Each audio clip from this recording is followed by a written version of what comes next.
Hi, welcome to the Elle Russ Show, where I deliver content intended to inspire, educate, and motivate. Engage with me online at elleruss.com and on social media.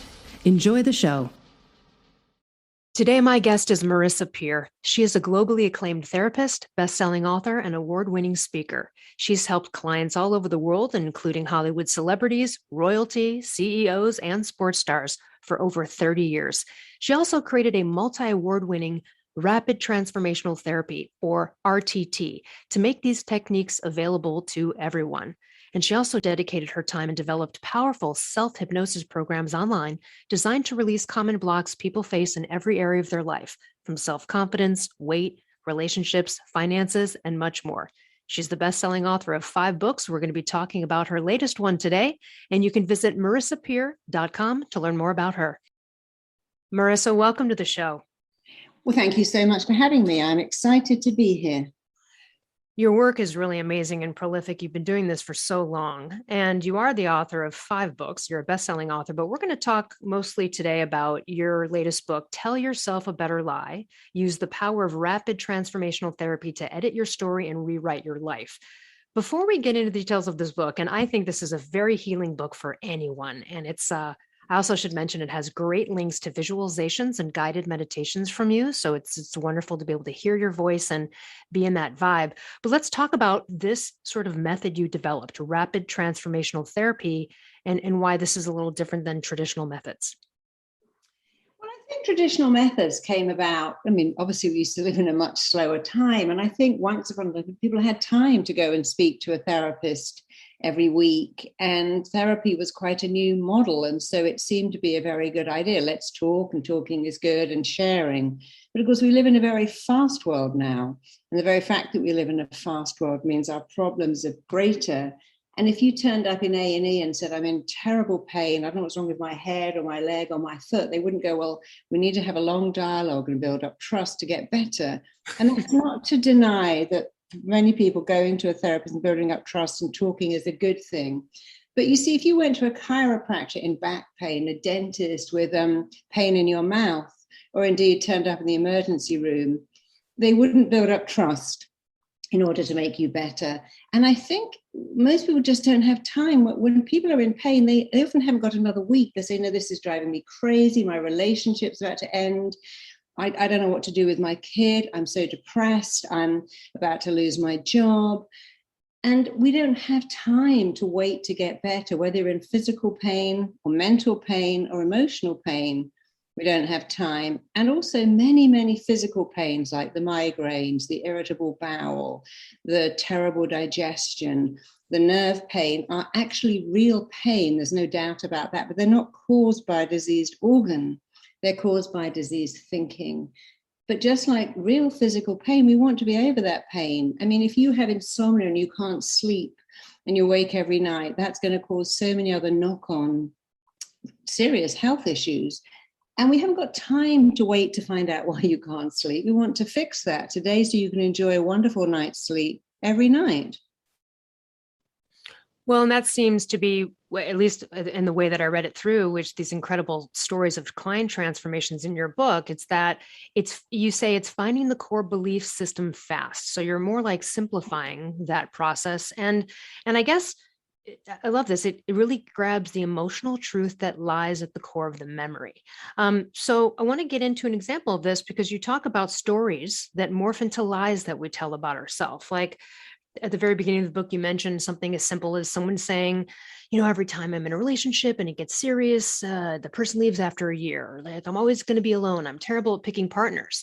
And you're like, really? Is that true? Or is there something, behind that? And there is always. So I'd love to talk a little bit about, I don't know, maybe we use one of the examples from your book. I'm not sure how you'd like to get in this so we can sort of take people through what this looks like.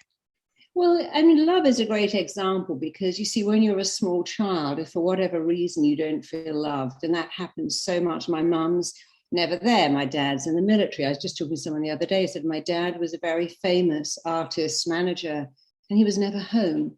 But you see, when a child doesn't get the love they need, they don't think, oh, my mum's busy. they blame themselves. They don't stop loving the parent who isn't giving them what they need. They immediately stop loving themselves. I guess I'm not worthy of love. My mum isn't here. Guess she's not interested in me. My dad wanted a son. I'm a girl. I guess I'm a disappointment. Once you buy into that, I'm not lovable enough for whatever reason, you will carry it with you your entire life unless someone like me intervenes. And we can see that if we look at somebody like Marilyn Monroe, George Michael, Michael Jackson, all these people who had so much except the one thing we need, which is a inner belief that says I'm lovable and I'm deserving of love. And of course, you can spend years in therapy peeling over why you don't feel lovable, or you can immediately go back and go, yeah, I can see why, but it's not true. And I don't have to believe that anymore. I can let that go. My mother couldn't love me. That has nothing to do with how deeply lovable I am. So it's unpicking what the client believes to be true, which is true, but often they've seen it in a different way. Like, here's an example. I have a client whose mother never attended her needs, never picked her up when she was crying, was unkind. The mother was deeply, deeply depressed, so was totally withdrawn. And that person grew up with a belief, I can't find love. She actually married someone who was autistic, which was extraordinary because guess what he never did? Attended to her needs. And once that all came about, she said, it's so weird. I kind of married my mother. Yes. I'm trying to make him attend to me. And I've just realized he can't. I'm going to leave him because it's such an unhappy relationship. She did. She found someone else. She's now got 3 children. She's very happy because one of the most vexing things about the mind is, and it's so vexing, it returns to what is familiar. I had an absent, cold, critical dad. I seem to be so excited by absent, cold, critical men, and I'm working so hard to make them become warm and loving and present. And we just don't have time to change the ending like that. We need to change the beginning. Why don't I just find a warm, present man and make that familiar instead of saying, this is so unfamiliar, I need to go back to what I know? Because the mind is hardwired to return to what's familiar. That's a fact. But here's another fact. You can make anything you like familiar. I had a father, a wonderful man, but he was I think in America, principal, head teacher. He was never there. I really had to work for his love and earn his love. His whole business was about being interested in other people's children. And I carried that with me for years until one day I thought, that's his story. It's not mine. I can find someone who worships me. I just got to stop playing that old record of my dad wasn't there. I guess you got to earn love and chase love and run after love. And that is not true. Love is not to be earned or worked for. It's just to be enjoyed, received, and returned. So we just have to take a look at ourselves and go, hey, why am I doing what I'm doing? Why do I believe what I believe? Can I give that up? And one of the reasons I wrote the book was so I could do that for you. You don't have to do anything except listen to the tracks, which invite you to tell yourself a better lie. That can be as simple as, my kids are making me go crazy. Or someone somewhere would go, hey, your problem, that's my fantasy. I've just spent all my money on IVF and I still don't have a baby. My husband leaves his underpants on the floor. I'd love to have that problem. I don't even have a husband. Mine died 4 years ago. I've never got over it. So when you tell yourself a better lie, I'm exhausted, maybe I'm dehydrated, I've got a memory like a sieve, I always remember things. It's as simple as looking at your own dialogue and understanding the way you feel about everything is down to the pictures and words you put in your head, which you are free to change at any time. And when you change those words, it actually changes your entire life. You touched on that classic psychology of repeating patterns and situations that are familiar to us, whether they're healthy or not. And it's interesting because you mentioned, let's say someone was an absent parent and they're feeling, I'm not lovable. And then there's also an example in your book where one of those patients thought, well, my mom's not around enough. Maybe I need to be more fun or better to have her like me more. I'm wondering too, because that kind of scenario, for example, I'm guessing would lead to perhaps people-pleasing behavior. Is that something that's a little offshoot instead of just not feeling worthy? Maybe when you're out there as a people pleaser, and that's another issue. I'm so glad you asked me that because, there's only 4 ways you can behave. When you're a child, if you're very lucky, and for most of us, we're not, you're born to 2 parents who love you, adore you. And so, if you want to be a gardener, that's great. I'm behind you.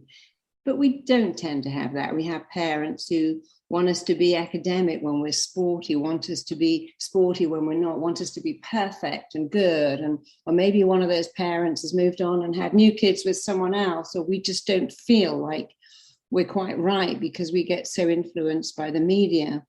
If as a child your needs aren't met, you can only do one of four things. The first thing is to be sick. Getting sick for a child is so seductive because suddenly all your needs are met. You think, well, I didn't think they love me, but obviously I'm important because here they are running around getting gluten-free flour, getting these air diffusers.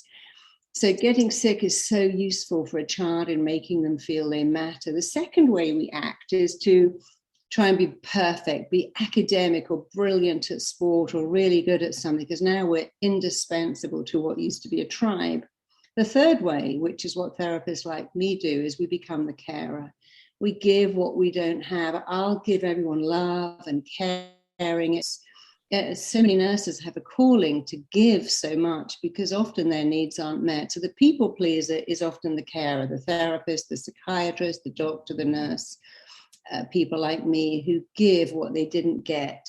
But then they just don't have balance. So a people pleaser says, I'm going to meet all your needs in a hope to meet mine, but it doesn't really work. And the fourth way is to be the very difficult, rebellious child who's just trying to get all the attention away from the group. So every part we play is to make us feel significant. And people pleasers simply try to meet everyone else's needs in order to meet their own. They kind of give their needs away rather than get them met. And it's a terrible waste, but very, very easy to overcome it.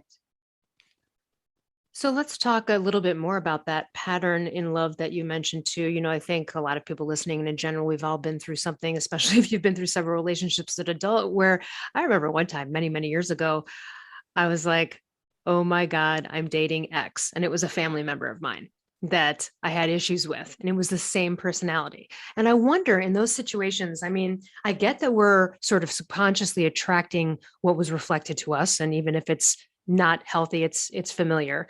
But then I also wonder, is it possible that we're attracting these scenarios to like replay out or recorrect that thing, to like get that brother or cousin? Yeah, I just touch on that a bit.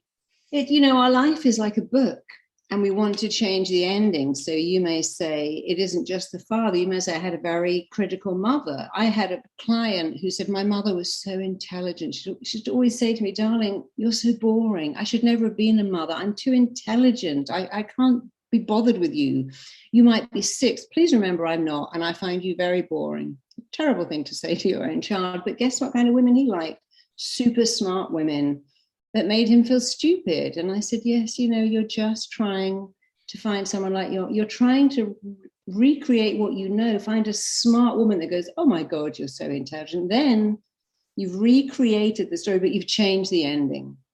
And life's too short to change the ending. Let's change the beginning. The minute you meet a woman who treats you as interesting, that's the one. I actually went to his wedding just a year and a half later. He said, I just thought of that thought. If someone makes me feel stupid, move on. And then I met this woman, Sarah, and I felt so intelligent. I thought, that's it.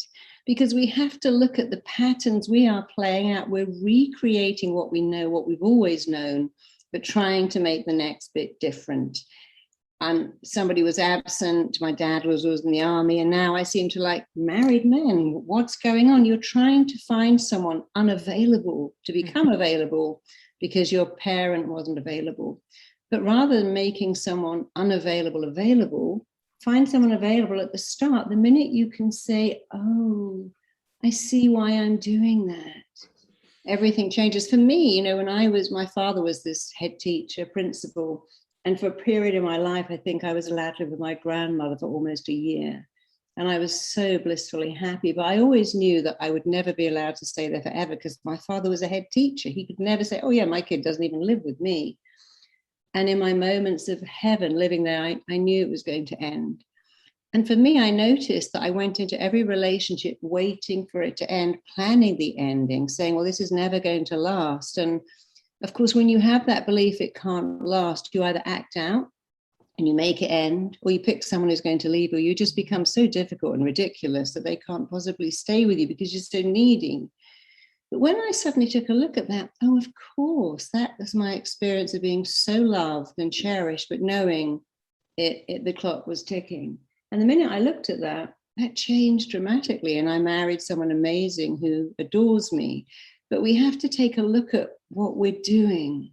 What is running us? What are we trying to keep recreating? And then saying, well, I don't have to do that anymore. And it actually is incredibly easy once you know how. And that's why I wrote the book, to take you on a journey and do that for you.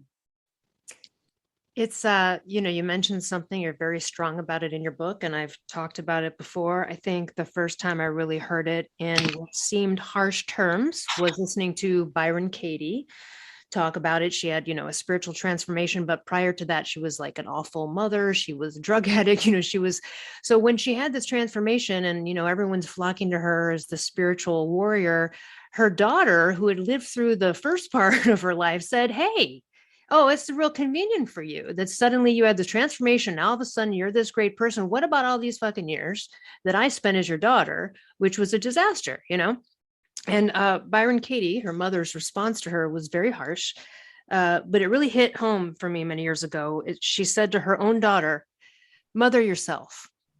Yes, ouch. God, oof. And, not saying that was the best delivery, but that's what you talk about. Parent yourself. There are so many things I think we're stuck in, right? We want to, even if it's something small, like you mentioned in your book, like you want to be free from depression, but you're like, well, I have this depressed gene like my mom, or, well, I can't stop drinking. I come from a family of alcoholics, or whatever it is. We can't budge on that. I'd love you to touch more on parenting yourself. And this is the only way out, isn't it? Yeah, because many of us, we look at the reality. My mother was distant. My mother was withholding. My mother was mean and critical. But I'm going to try and put all my energy to making my mother sweet and lovable. And as she becomes an old lady, she'll be so sweet. She might, but many mean, withholding, critical people become mean, withholding, critical older people. And you're putting all your energy into changing someone else. So I always say it's never too late to become a loving parent to yourself. And what people do is go, okay, I have a need to be loved. It's not being met. I'm just going to give that need up. I've realized now everyone's going to disappoint me. I'm going to get cats and I'm not even going to go for love anymore. So they give the need up. I want success. It never works out. I just take this dead end job and give up my need. So we give up the need, or we give the need away. I need someone to take the place of my critical mother. Who's going to do that? Can you love me?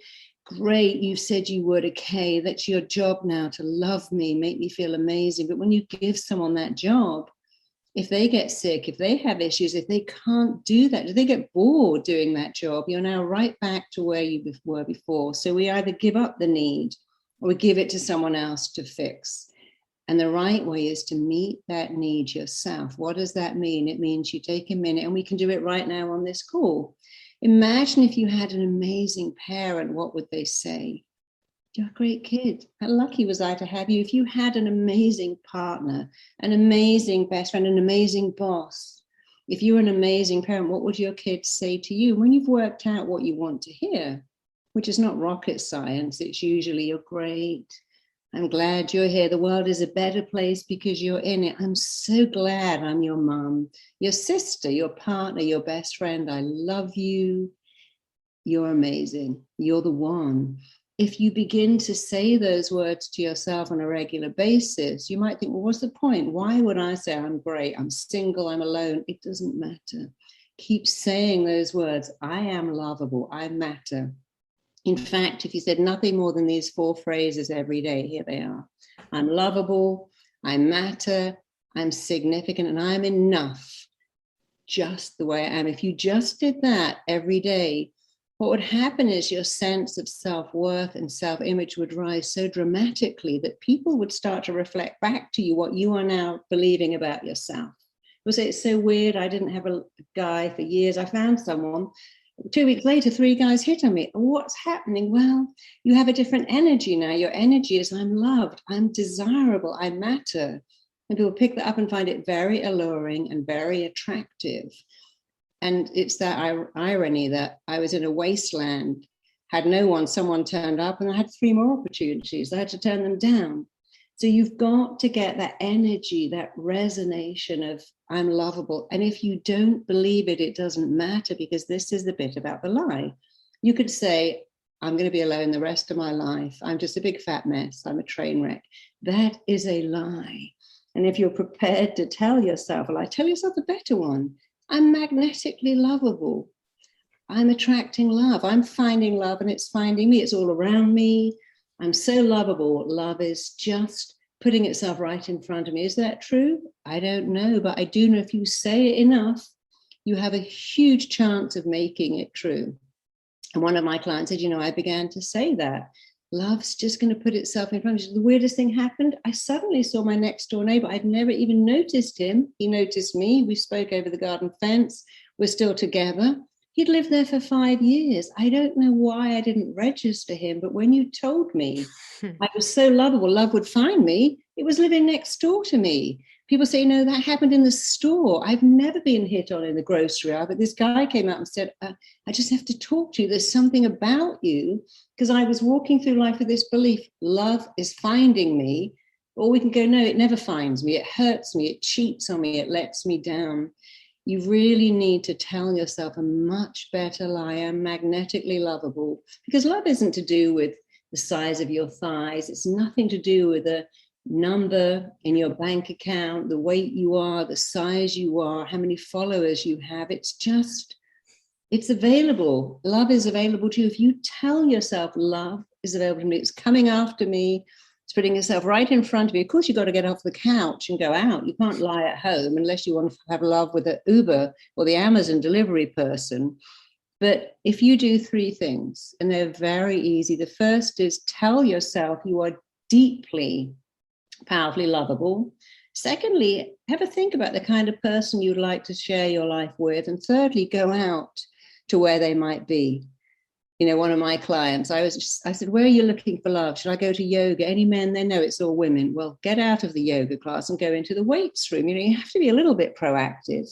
I also go to a women's reading group. Well, if you're not looking for a woman, you need to go somewhere else, like maybe go and play golf or join a running club or be somewhere where the kind of person you want to be is. So if you can tell yourself you're lovable and then put yourself in front of the kind of person you want to be with by going to a weights room or going to golf or hanging out with friends that have brothers or just being around people, you'll end up with someone faster than you could ever imagine, because you've changed everything. But the thing you have to change the most is the thought. Thought comes before feelings, it comes before actions, it comes before behaviors. And many people think, I'm going to change my action, I'm going to get my hair done, lose weight, go out and meet someone. But if you still think the thought, I'm really going to be a disappointment to them, then it won't work. But if you change the thought first, everything works. I used to say a flippant comment that I had to recognize. And actually the comment about love was related to me deflecting compliments. So people would say, back in the day, they would say things like, oh my gosh, you're so pretty and awesome. Like, why are you single? Or I can't believe you're single. So they're paying me a compliment. And then I would deflect and be like, oh, thanks. Well, the only guys that hit on me are like a homeless person or the guy behind the counter at the deli at the grocery store. Like, this was my deflection. And then I started to think, I go, I have a feeling the only people that are going to continue to hit on me are going to be these. I got to stop telling the story, accept the compliment, stop deflecting, because my deflection is like an impression I'm making upon myself. Yeah. You talk about, you have great examples of clients in your book with specific issues, and you go through each one of those. But I thought it was interesting. I just want to touch on a couple of things to sort of alert people to what might be going on in their lives, which is, I never really thought about this, but it made sense when you said it, that just the people with OCD or repetitive behaviors, that there's that controlling is because, can you talk about that controlling on the outside because you can't control on the inside, and just sort of touch on people who might be dealing with something like that? Yeah. I think we just have to look at everything and understand that people who try to control other people are unhappy. You see, nobody wakes up and says, wow, my life's amazing, I'm so happy. Who can I put down today? There must be someone I can go online and control. Happy people are by nature benevolent, and unhappy people are not always that way. So a critical person always has the most criticism reserved for themselves, but of course they reflect that out to you. A controlling person says, I can't control my life. I can't control what's going on inside me. I can't control my thoughts or feelings. So I'm going to control the house. Everything is put away. I'm going to control my partner. I'm going to control my friends. I'm going to control my kids. I'm going to check my partner's phone, check my kids' homework, be really controlling. But a controlling person is simply saying, I have no control over my internal world, which means my thoughts. And therefore, I'm trying so hard to control my external world to compensate. And the happiest people will say things like, yeah, you know, there's a coffee stain on the carpet, the house is a mess, but hey, we've got 3 kids. We've got 3 kids and cats. You know, at the moment, I've got my daughter and her beautiful fiance staying with me. And I have a really nice minimalistic house. And it's kind of messy, but, you know, I'm loving it because they're here. And I think it doesn't matter about the mess. It matters that they're here and they couldn't get here for so long in lockdown. So we waste so much time trying to control things that don't matter. You know, people matter, relationships matter. The happiest people don't have immaculate houses, immaculate wardrobes. And we just have to remember that why are you controlling something? And here's the thing to do. Just think, what is the outcome I want from being controlling? What am I trying to get here? If the house is tidy, I feel a sense of peace. If everything's put away, I feel I'm good. If my kids are straight A students, I feel I must be a great parent. Well, I can be a great parent without having A student kids. I can be a great mom in a messy house. So if you can look at why you want what you think you want, because everything you want without exception is because of how it makes you feel. And when you think, oh, but I can have the feeling without the result. So I could feel I'm an amazing parent, even though my kids just failed their exam. I could feel like I'm an amazing person, even though I have cellulite and I'm not a great cook. I can still believe I'm an amazing partner. I'm some person's fantasy dream come true. So whatever you're doing, controlling, being critical, being a people pleaser, being hostile, think, wow, I'm doing that to get a feeling. But I can get the feeling without doing the action. I've already won. And that is true. You can feel like you're a great parent, a great lover, a great partner whenever you want to, without having to do all the things you're doing in order to get the feeling. So people say, you know, I'm buying lots of shoes because they make me feel good. Well, I understand that. But if they really made you feel good, you'd only need 3 pairs. The fact you've got 53 pairs means it really can't work, because look at your shoe closet.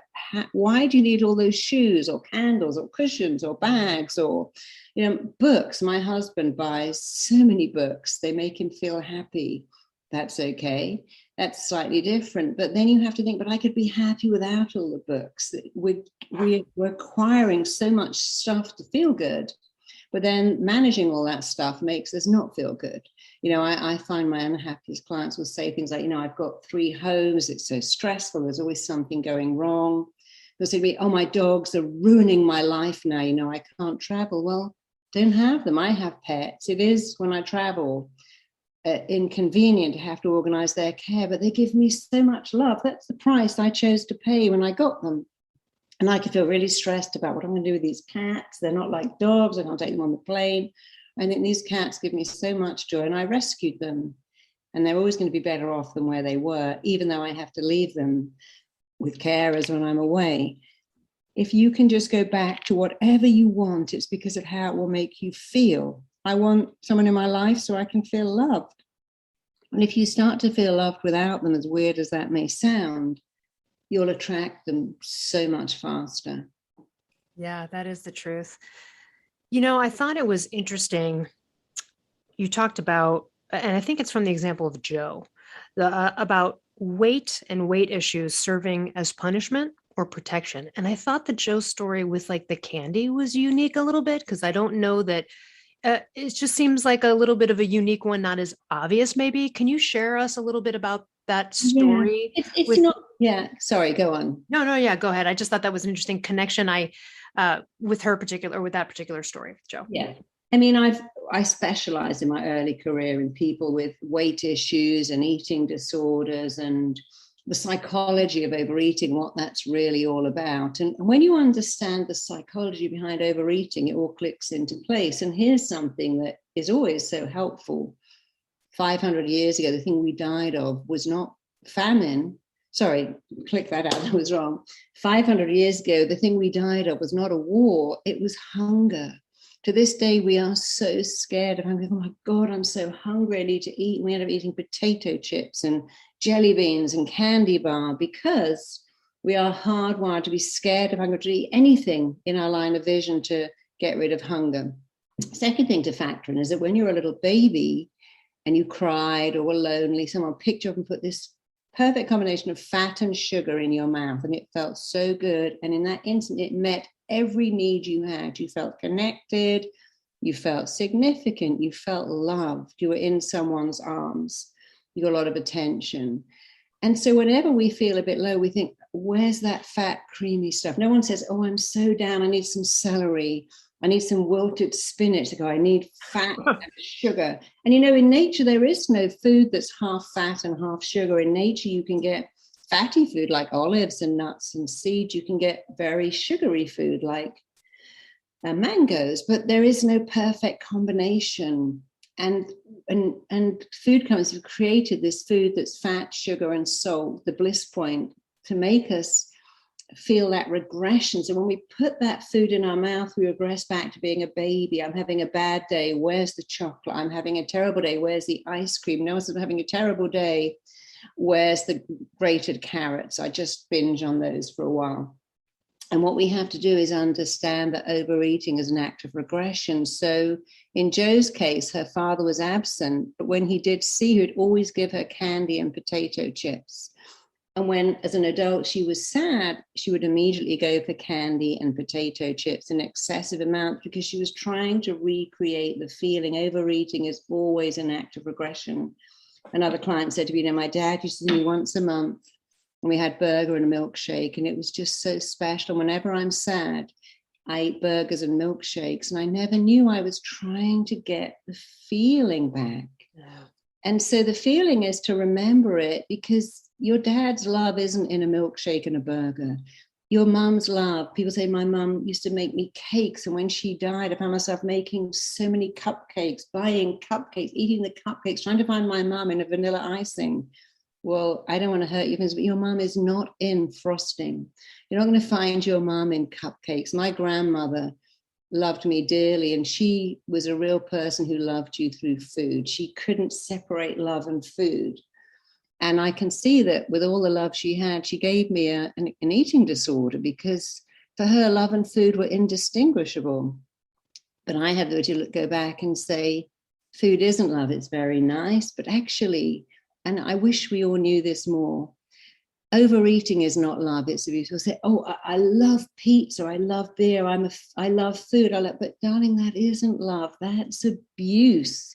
Eating a tub of Ben & Jerry's and 5 donuts, that's not love, it's abuse. Doing a punishing workout is abuse. I'm going to punish those pounds. I'm going to go running in the rain and hurt my body. I'm going to starve myself. All of these things are abuse. The only way you can have a body you love is to love the one you have enough to go, you know what? Actually, eating a pound of See's candies, that's not really love, is it? Maybe I'll have some blueberries. I can have 2 See's candies and really enjoy them.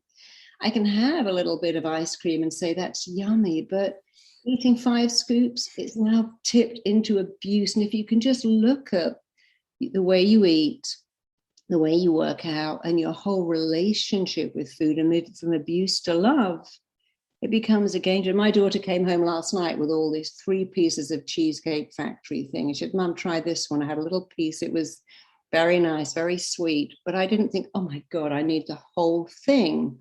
A little bit is treating myself with respect. The whole cake is abuse. And the whole diet industry is based on hating your body, when in fact the only way you can succeed is go, I love my body, so I'm going to drink water first. I don't love water, but my body needs water. I love my body, so I'm not going to have 6 sugars in my coffee because that's abusive. I'm going to eat cleaner. And I had an eating disorder for years. I was totally addicted to sugar. And then the only way I could stop it was to see not giving my body sugar as an act of love, and giving it tons of sugar is an act of abuse. And the whole diet industry has got us hating ourselves and punishing ourselves and eating absolute garbage, and the sweeteners and low calorie creamers and everything that's full of chemicals. It doesn't work. I love the way you chat about that. And also I love the way you gave a parenting example that I want to bring up here because I love it. And it's about acknowledging and not dismissing people's feelings or emotions. And I love this sort of even small tip, like if a kid falls and scratches themselves and they're crying, instead of like, oh, don't cry, you're fine, which is, again, a natural reaction to like alleviate suffering. So much better to be like, acknowledge it. Ooh, ouch, that hurt, didn't it? Are you okay? What a shift. What a simple thing for parents to, again, because when you grow up and your feelings aren't acknowledged, let's talk about that.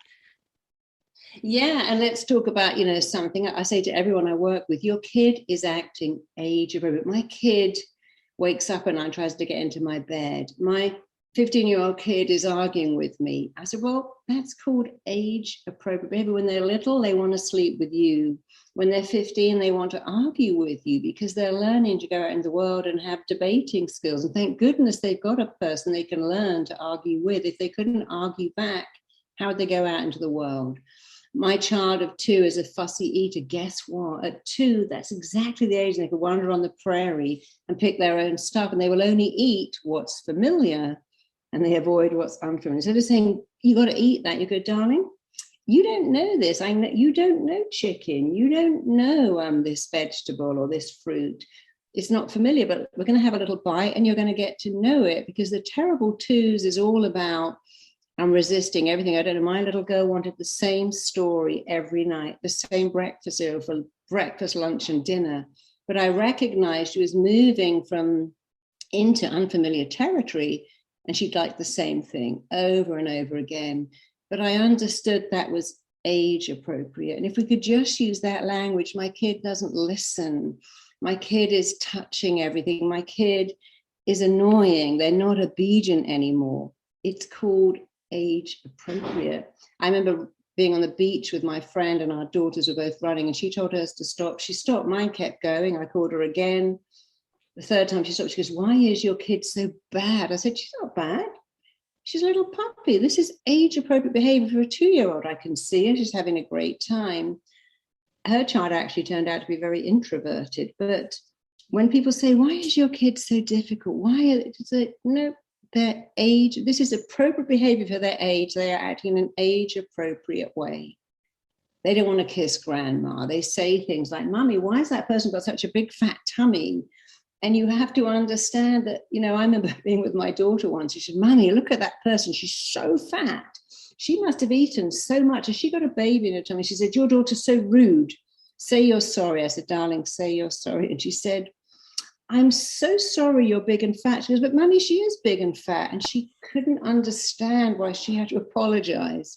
I said to her later, darling, you can squeeze Mummy's hand and we can have these conversations, but you mustn't comment on someone's body out loud. You just have to squeeze my hand, and that's our secret code, and you can tell me later. But you can't punish children for saying, Mummy, why has that person got no hair on his head, but it's all growing out of his ears and his nose? Because that's just fascinating to them. And they make all kinds of comments, and it's age appropriate. They're curious. The word cure actually comes from the word curious. And when you can get curious about the way you behave, the way you think, the way you act, the way you react, in that curiosity, you can often define, oh, that's what's going on, like me being curious about why I always disrupted every relationship I had. The minute I looked at that objectively, it changed perfectly. And we all have the power to do that. I'm curious about why I lose my temper with my children. Oh, because I suddenly realized that my parents didn't meet my needs. And every time my 2-year-old plays up, I remember how much I got screamed at. And I'm feeling a sense of injustice. But now I've got that realization, I have the power to deal with it. So I think age appropriate is a great way. And you're right, when your kid falls over, say, oh, that hurt, didn't it? Because we're allowing people to grow up saying, hurt my feelings. And the most sorted people in the world will say, you hurt my feelings today. I was really hurt today, or that hurt me, but they deal with it and it's gone. It's the keeping it in and never expressing it and pretending everything is fine that causes so much damage. And one of my favorite expressions in the world says, the feeling that cannot find its expression in tears may cause other organs to weep. And that's what I see every day. People who don't cry, don't express hurt. And they go, I got this angry rash, this screaming headache, this thumping pain, because they can't even acknowledge their feelings, let alone express them. And so the body now must do it for them. And that's such hard work. Mm. You know, you mentioned that victims turn a corner, not when they forgive the people who hurt them, but when they find compassion for themselves. I think sometimes feel like it might be a little bit backwards. Like maybe I need to forgive and accept. It doesn't mean you are two problems here. One is people always think like, well, I don't want to forgive. Like that's condoning it or excusing it or allowing it. So there's like a lot of resistance to even that word, which I understand. And then again, there's that other side of it where it's like, actually, you're saying you need to find this self-compassion. I just think you need to let it go. The past is gone. It's not coming back. None of us get our past back. And so when you're living in the past, I need that person to apologize. I need that person to make it right. I need, you can't make someone be anything you want them to be. The only person you can change is yourself. And forgiving someone is not for them. It's for you. Of course, it's hard if you were brought up with someone who sexually abused you. That's very hard to forgive them. But it's not about it being okay what they did. It's about you saying that was a sick, bitter, twisted person. What kind of person wants to interfere with a little girl? I mean, that person is sick. But I'm okay. I didn't do anything bad. You see so many victims of abuse hear things like, well, you wanted it. You were so seductive. I couldn't help myself. And they believe that somehow they were somehow partly responsible for what happened. And the forgiveness is, listen, you were a beautiful, innocent child. You didn't deserve any of that. That was wrong. And I want you to forgive yourself for having to go through that. And you don't have to forgive the other person, but I want you to recognize that that person is deeply unhappy and flawed, and just don't give them any more space in your head. Don't think about them. I mean, I work with many, many victims of abuse, and some of their stories are just horrifying. And I'd love to go back and make it better, but I can't do that. All I can do is make where they are better. This is a terrible thing. However, your past does not have to affect your future. None of us get to have a perfect life, but what we do get to have is to look at what happened and go, that happened, and I'm going to somehow change the meaning I attach to what happened. And when I change the meaning, I can change everything. It isn't fair that I didn't have love or support or kindness. It isn't fair that I wasn't safe. I can't change that, but I can change where I am now. And that's the whole point. It's not that you can ever make it right. And a lot of people say, I'm not going to forgive. And that's a choice too. I've had clients go, I will never forgive my father. My brother killed himself because of my dad. I won't ever forgive him. I go, that's okay. I totally understand that. And I don't think anyone should make you do anything other than that. But I want you to forgive yourself. Mm. And that's the most important thing. And I don't always go, let's forgive everyone. Some people have such awful parents that they don't feel they should forgive them. And I never make a client do what they don't want to do. But I do make them forgive themselves for not being able to change that situation. We don't have control over other people, but we have control over ourselves. And that's a wonderful thing. I could talk to you for hours. There's so many great examples as well in your book, and I think they're all so perfectly chosen. I thought it was interesting when you talked about your own story with your cancer diagnosis and what that was related to. And then on the heels of that, so I'd love you to share that connection. And then also you talk about command cell therapy. And I love the way you express that you don't say, quote, I want my body to get better. You direct, command, insist, and instruct it to get better. That's such a more powerful intention, it seems. So I'd love you to give us the connection with your cancer that you found in your own little, digging into yourself, and then touch on what I mentioned about directing versus, hoping. Yeah, of course, that was a very alarming. I never thought that would ever happen when it did. And what's so great about telling yourself a better lie is that it starts off being what you do, and very quickly it becomes who you are. So I was given a cancer diagnosis out of the blue. I felt perfectly healthy. I wasn't even ill. And it was like, wow. But within 2 days, I noticed my mind saying, well, this is a stroke of luck. I mean, it's womb cancer. You don't need a womb.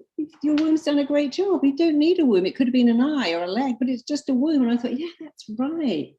I shouldn't go, how unlucky am I to have cancer? I should go, how lucky am I? It's a womb. That's going to be what whipped out. That's not even I can go home the next day. And I just. Oh, by the way, sorry, I just want to interrupt you and say that for people that understand, and you're saying the word womb, I guess we would say uterine cancer or something like that. But yeah, I just want to make it so people understand that word. Yeah, go ahead. Yeah. So the wonderful thing about training your mind to tell yourself a better lie is it starts to do it for you. And I went from feeling scared to feeling immensely grateful that it was in an organ that I didn't need. But when I was going to have my surgery, people say things like, well, when they remove that organ, bits of the cancer can drop out and they can travel in your body. And then, they don't get all of the cancer. And people do tell you a lot of scary stuff. Or they might say, someone said to me, well, my aunt had that. She was dead in a year. It's very aggressive. You only have a 25% chance of surviving. And that's okay. I'm in that 25%. My choice is to go, there's a 25% chance of surviving it. I'm in the 25%. Yes. It's very important. And then I decided to just do something that many people say they love, which is to say, my body is a wellness making machine. I could go, well, why did my body get cancer? People wrote me and go, hey, you know what? I heard you got cancer.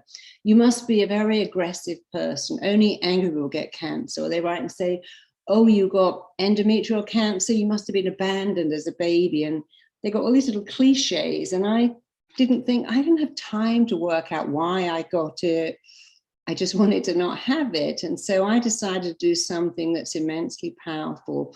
I commanded my body to fight that cancer. I say to my body, surround my womb like a fortress. I want you to imagine it wrapped in cling film. And as they remove it, every cancer cell comes out with it. And I did that because I understand how the mind works. The mind responds to powerful, dynamic words said, like saying stop to a child who's about to put their fingers in the fireworks, saying, oh, darling, I don't, no, don't do that. If your kid is running into trouble, you shout, stop. You don't go, oh, baby, no, come back. Yeah. So the mind likes powerful words, but they also must be in the present tense and they must make a picture. So I would tell my body, I command you, compel you, direct you, instruct you to remove all the cancer. You're going to surround my womb with natural killer cells that devour cancer. I'd imagine a little Pac-Man going through my body. Even before I had the surgery, I imagined all my natural killer cells, like a little Pac-Man, eating up the cancer cells, because after all, cancer is a strange thing. Your body every month kills off your cells. Your red blood cells die and are replaced. And if they don't die, your immune system kills them off and makes new ones. So cancer is a kind of weird thing that these cancer cells don't die. So I would command my body to kill them off, to cut off blood supply to them. And in doing that, what's so powerful is I really believed it was working. I felt excited. It was not like, oh, I have cancer, I'm a victim. It's like, wow, look at all the things I can do. This is just a blip. So command cell therapy is commanding, compelling, directing, instructing. I command my body to do wellness, only wellness. I command my body to become and say a wellness making machine. You see, you have a choice. You have a choice every day. I could go, I got cancer, woe is me. this is terrible, I'm now a helpless victim. Or I could say, I got cancer and I have the power to fight back, to command my body to fix this, because my body is innately wise. And the thing is, I can choose either. But what I can't choose is when I go into the victim language, I have cancer, I'm so ill, it's probably going to come back, it's going to be the end of me. I now cannot choose what that does to my body. The cortisol I'm creating, the inflammation I'm making to a negative thought. But if I choose to have a positive thought, then I can control what's happening in my body. And cancer, people say I've got scanxiety. It's a new word. Every time I go to the scan, I'm so anxious. I'm waiting for the results. I'm holding my breath. I'm just a nervous wreck. Or I could go, no, I'm putting my body into a state of being blissfully happy. And when I have a scan, I just imagine I'm lying on the beach, super chilled for 20 minutes. Because you see, you can choose. When you have a brain, a brilliant brain, which we all have, you have a choice every second.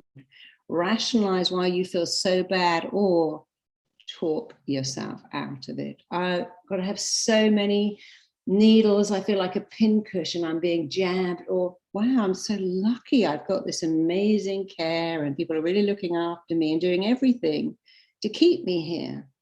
So we always have a choice. And telling yourself a better lie. You could say lying in the scanner saying, I'm on the beach, I've got 20 minutes to myself, isn't this lovely, is a lie. But so is saying, I'm so claustrophobic, I've got to get a coffee and I can't bear being in this scanner, I hate it, I want to get out of here.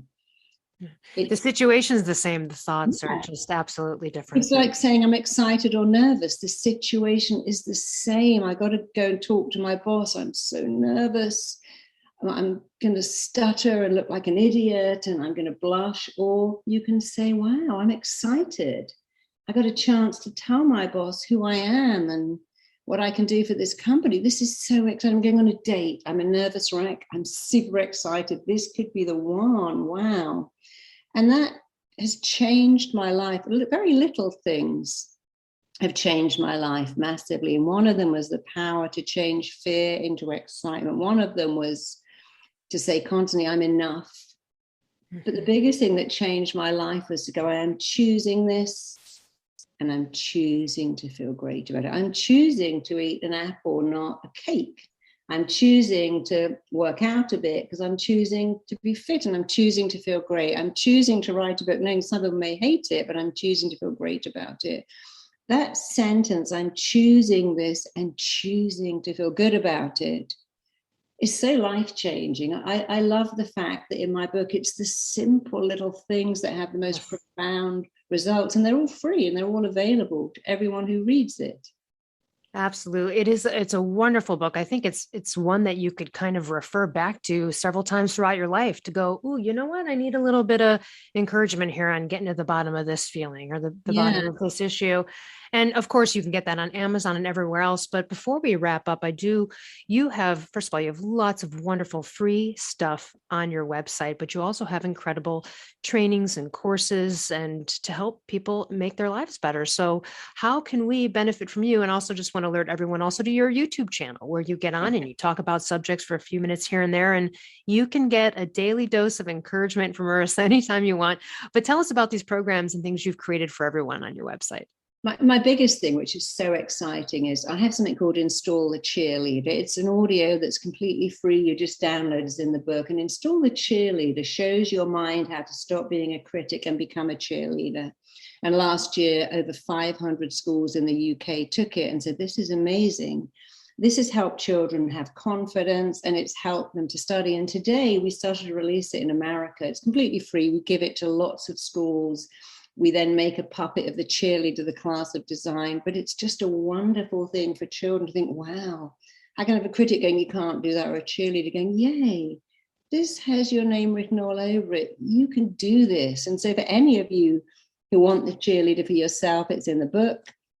If you would like to invite a school that you know to have this, and it's getting the most incredible feedback from all the teachers using it, and it's completely free. Go to marissapeer.com and we will show you how to take that. We also have lots of free audios on wealth blocks, love blocks, health blocks, money blocks. And they're all completely free at marissapeer.com. If you want to train and do what I do, and we offer an amazing training in becoming an amazing RTT therapist, or if you want to find an RTT therapist to work with you, go to rtt.com. So marissapeer.com for free stuff and updates on what I'm doing and getting this cheerleader challenge into schools. We're also putting it into prisons, which is really wonderful. So you can go to rtt.com or marissapeer.com. We give you lots of free stuff because it's my joy that I can help people feel better about themselves, from a small child to someone who's 80 years old. And you really do achieve that. Thank you so much for all the work that you do. And everybody grab yourself a copy of Tell Yourself a Better Lie. It is so good. Thank you so much for joining us. I appreciate, again, your work and your time. Is there anything you'd like to leave our audience with?